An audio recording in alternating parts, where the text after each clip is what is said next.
Hello friends. तो आज मैं जिस मूवी को एक्सप्लेन करने वाला हूँ इसका नाम है बेसिक इंस्टिंक्ट 2। अगर आपने इसका पहला पार्ट देखा हुआ है तो आपको इसको समझने में आसानी होगी। अगर आप चैनल पर नए हो तो चैनल को सब्सक्राइब करें और बेल आइकन नोटिफिकेशन पर क्लिक करना ना भूलें। तो बिना टाइम वेस्ट किए शुरू करते हैं आज की वीडियो। तो फिल्म की स्टार्टिंग में हम कैथरीन नाम की एक लड़की को देखते हैं जो वैसे तो पेशे से एक राइटर होती है, लेकिन इसके अलावा इसके और भी बहुत से शौक हैं जो आगे जाकर आपको पता चलेगा। जो कैथरीन अपने एक दोस्त के साथ चलती कार में गपागप कर रही होती है। कार बहुत स्पीड में थी जिसकी वजह से कार आउट ऑफ कंट्रोल होकर सीधा पानी में जा गिरती है। जिसके बाद कैथरीन तो कार से बाहर निकल आती है, लेकिन इसका बॉयफ्रेंड बहुत ज़्यादा नशे में होने की वजह से पानी में डूब कर मर जाता है। अब यहाँ से शुरू होता है असली खेल। कैथरीन को इस हादसे के लिए कोर्ट में पेश किया जाता है, जहाँ वो बड़ी ही चालाकी से रिहा हो जाती है। कैथरीन को बुनियादी तौर पर मुख्तलिफ पर्दों के साथ फिजिकल होना और रिस्क लेने में बहुत मजा आता है, ऐसा माइकल गिलास का मानना होता है। तो कोर्ट माइकल को कैथरीन का ट्रीटमेंट करने का ऑर्डर दे देती है।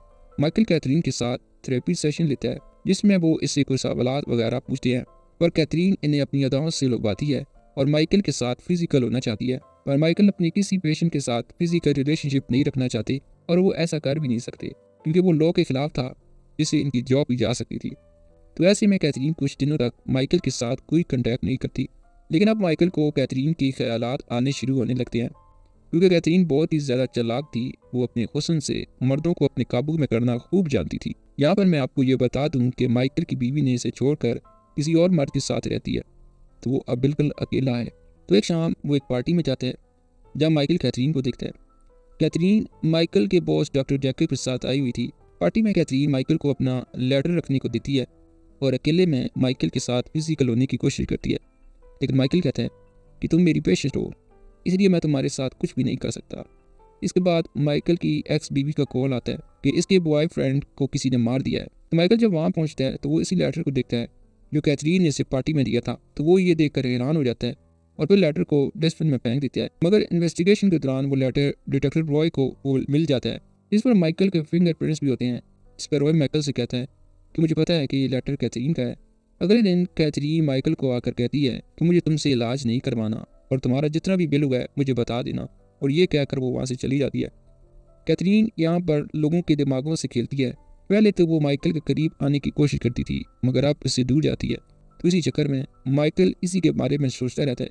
तो एक रात माइकल इसका पीछा करने लगता है और ये सारी बातें कैथरीन पहले से जानती होती है।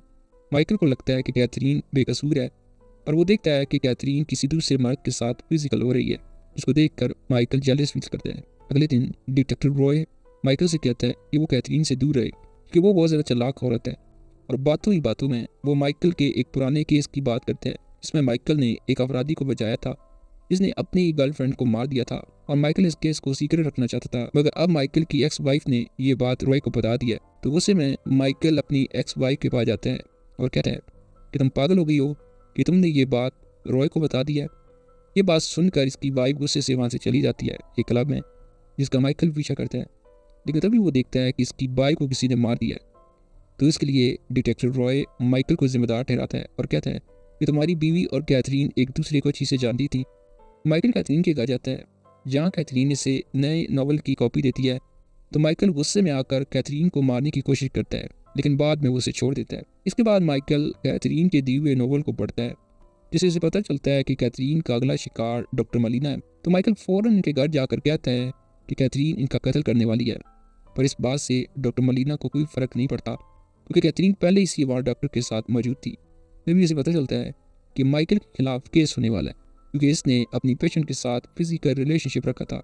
कैथरीन की इस चाल से माइकल को गुस्सा आ जाता है, तो कैथरीन इसे अपनी गन देती है, जिसकी वजह से माइकल हड़बड़ाहट में रॉय पर गोली चला देता है, जिसके बाद पुलिस माइकल को पकड़ लेती है। अब कुछ महीनों के बाद माइकल एक मेंटल हॉस्पिटल में होता है, तो वहाँ कैथरीन आती है अपनी नई नॉवल की बुक लेकर और इसे ये देखकर कहती है कि जितने भी कत्ल हुए हैं ये सब तुमने किए हैं। अपनी बीवी को छोड़ने पर तुमने इसके बॉयफ्रेंड को मार दिया, फिर तुमने अपनी बीवी को मार दिया और फिर अपने दोस्त रॉय को भी गलत फहमी की वजह से मार दिया। और इस तरह कैथरीन पहले पार्ट की तरह इस बार भी बचकर निकल जाती है और इसी के साथ मूवी यहीं पर एंड हो जाती है।